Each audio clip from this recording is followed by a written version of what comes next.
Hey guys, welcome back to my channel and thank you so much for watching. In today's video, I'm going to be showing you how I made this Plants vs. Zombie themed cake, so let's get right into it. I'm starting off with two 6-inch cakes that I've leveled and cut in half, and I'm going to be filling those with some vanilla Swiss meringue buttercream using my small offset spatula.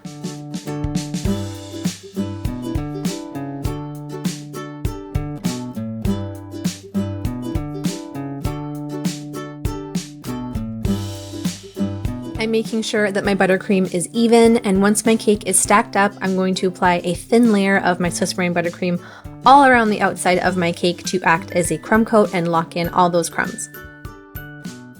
That's going into the fridge for about 25 minutes, and once you can touch your finger to the buttercream and none of it comes off, it's ready for the final ice.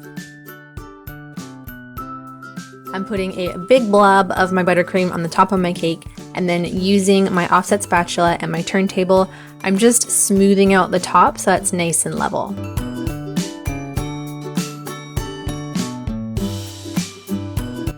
With my larger spatula, I'm applying more buttercream around the sides of the cake, and then using my bench scraper, I'm just going to scrape some of that away until the sides are nice and smooth, and then all that buttercream that accumulated on the top of my cake, I'm grabbing my spatula and just keeping it level, I'm pulling that into the center, just making sure that I'm not messing up the nice smooth top. That's going back into the fridge to chill, and then I'm going to move on to my fondant. I'm using Marshmallow Fondant that I've made, and I will link the video showing you how to make that below, as well as the recipe for the cake and the Swiss meringue buttercream. I used some leaf green food coloring gel from Wilton and just dyed it this light green color, and I'm rolling it out on my cornstarch surface. With my fondant roller, I'm picking that up and draping it over my chilled cake, and then quickly using my hands and my fondant smoother, I'm pushing all the air out from the top of the cake, and then just working my way down, pulling out the skirt of the fondant and smoothing until I reach the bottom. I went over the whole thing one more time with my fondant smoother, and then for the excess at the bottom, I just cut that away using a pizza cutter.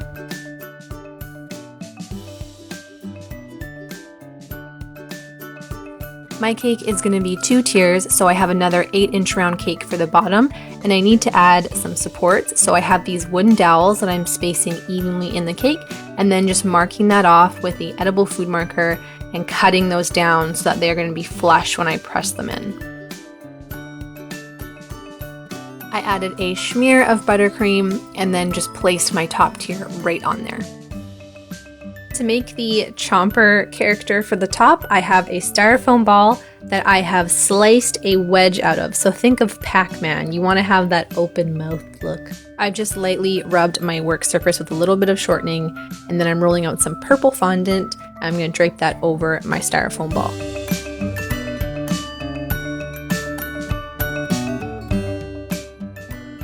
It can be a little tricky to cover round shapes like this with fondant, but all I do is go really slow and then just keep pulling out the skirt and smoothing it down, and when I've reached the bottom as far as I can go, I'm just flipping it over and gathering all that excess into the mouth area. It's totally okay if you find that it cracks a little bit or it pleats, because once you've trimmed away that excess, you just want to keep working it in your hand, like rolling it, and because it's a styrofoam ball, it will keep the round shape, and eventually those seams will just rub away.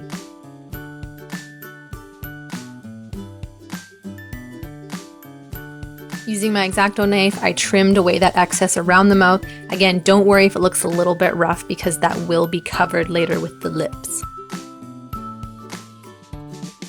I'm rolling out some darker purple and placing that inside the mouth, just smoothing it down and then trimming away the excess.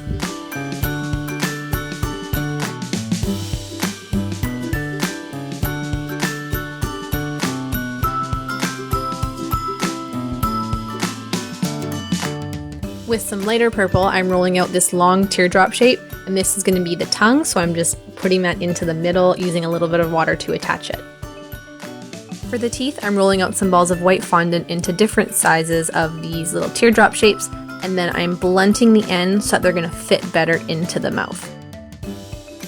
I just spaced them out where I wanted them to go and attached them with a little bit of water.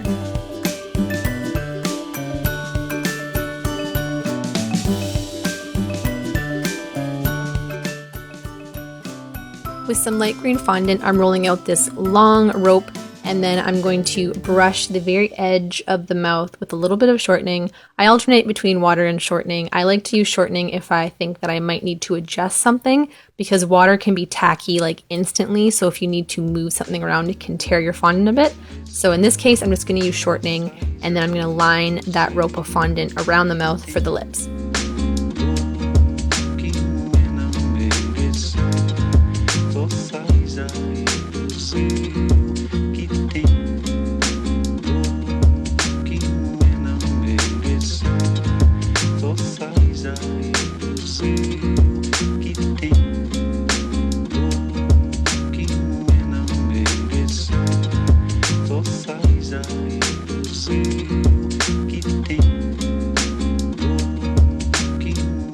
To attach my chomper to the cake, I have the skewer that I placed into the bottom of the head, and then with more of the purple fondant that is the same color as the chomper, I wrap that around my skewer, leaving a little bit of space in the top and the bottom for the head to slide on and for that to go into the cake.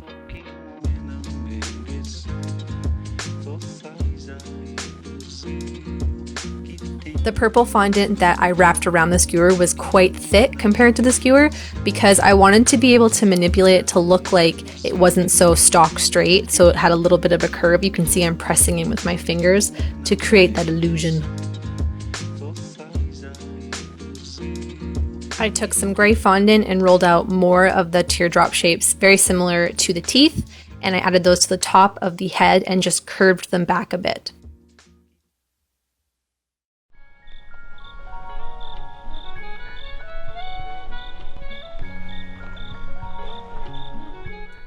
Rolling out a darker shade of green, I used my leaf cutters and cut out 2 different sizes. The smaller ones I attached right underneath the head, and then the bottom ones I did right at the base of the stocky thing, whatever you want to call it. And I just made sure that they were kind of turned down a little bit. They weren't laying flat against the cake. With some more of that green fondant, I rolled out some smaller pieces and then twisted them around to look like little vines.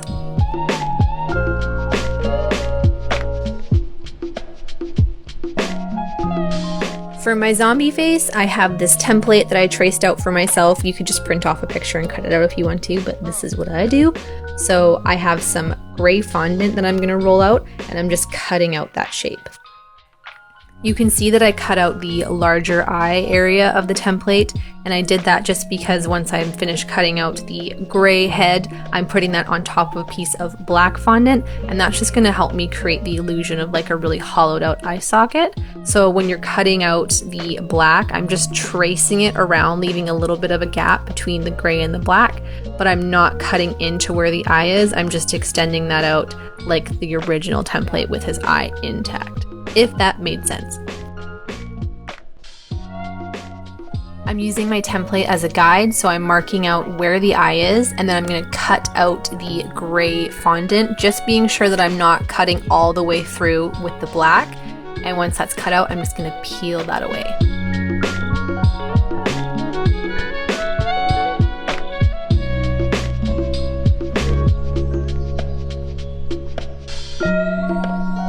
Next, I'm marking out where the mouth is, and instead of cutting that away, I'm just using my fondant tool to indent that shape so it's kind of hollowed out a bit.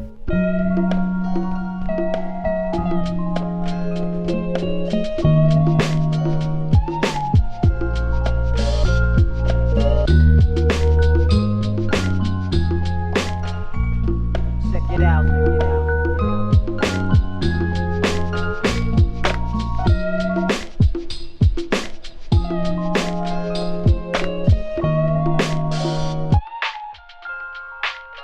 With this browny red fondant, I'm filling that space in for the inside of his mouth, and then with the lighter pinky shade, I'm adding a little piece in for the gum. I'm just using my template to guide me as to like how big I need to make these pieces, so a template is definitely very useful.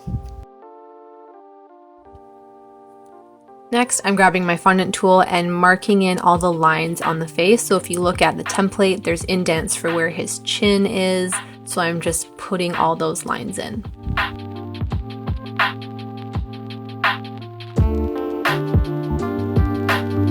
the teeth, I'm just cutting out little squares of white fondant and then placing those into the gums with a little bit of water.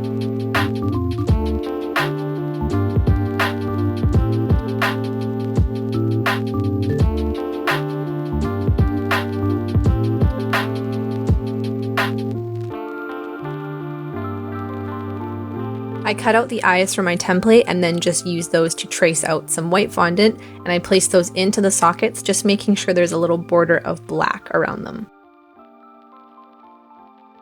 With some black fondant, I added the nostrils and the pupils, as well as the lines in his forehead.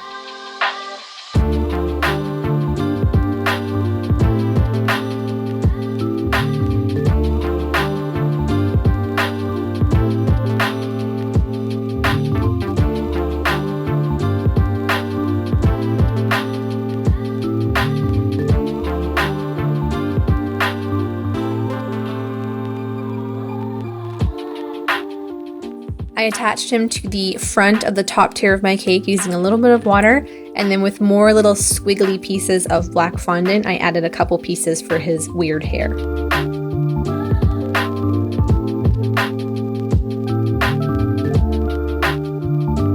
For the grass on my cake, I rolled out the same shade of green fondant that I used for the leaves on my Chomper, and I have this long strip, and with my X-Acto knife, I'm just cutting out triangles out of the top. Using some shortening to attach it, I just wrapped that around the bottom of both tiers of my cake, and then using my fingers, I just turned down a couple of the pieces so they weren't all flat against the cake.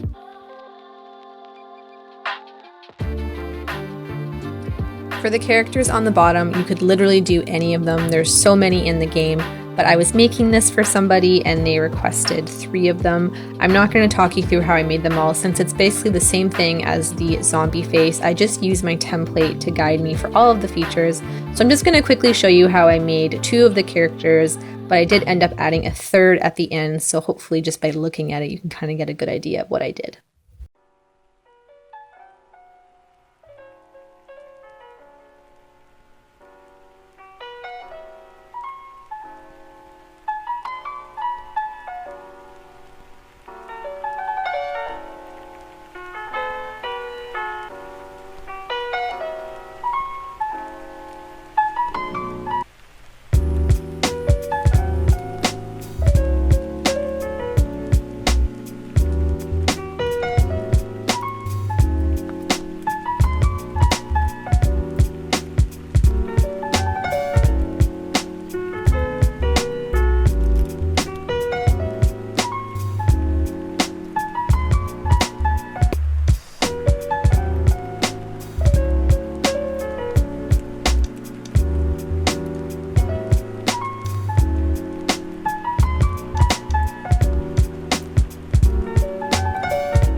And this was the final result, guys. I hope you enjoyed this video. Don't forget to give it a thumbs up if you did, and subscribe to my channel for new videos every week. I will see you in the next one.